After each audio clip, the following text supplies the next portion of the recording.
So who would leave New York this time of year to come up to, rather leave Miami this time of year to come up? We'd leave New York. Let's get that clear right now. To come up. What was the temperature in Miami when you came up? 83 degrees. What's it here now? I think it's in the 30s right now, literally freezing. So yeah, shock to the system yesterday.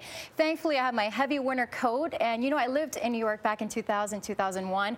It was one of the most brutal winters, but I saw snow for the first time, and it was in Central Park, and it was a magical moment. Was that really the first time you saw snow? Can you believe it? I'm a South Florida girl, Yeah. yes. And that was the first time that I moved away from Miami, and I got to tell you, I love New York City, though. It is a great town, except for the cold.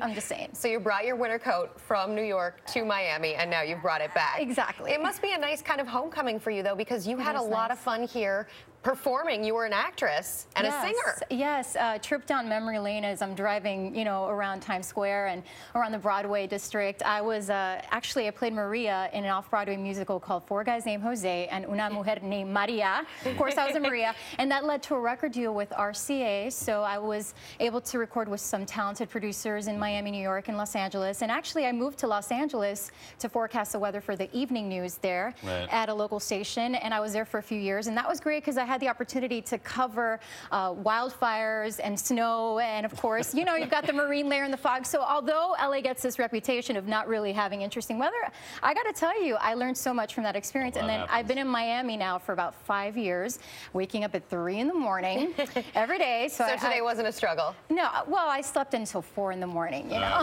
Well, thank you for coming up and joining us in our, miserable weather and telling the rest of us about what's coming. Anyway, stay with us. We'll be back with more. You're watching CBS.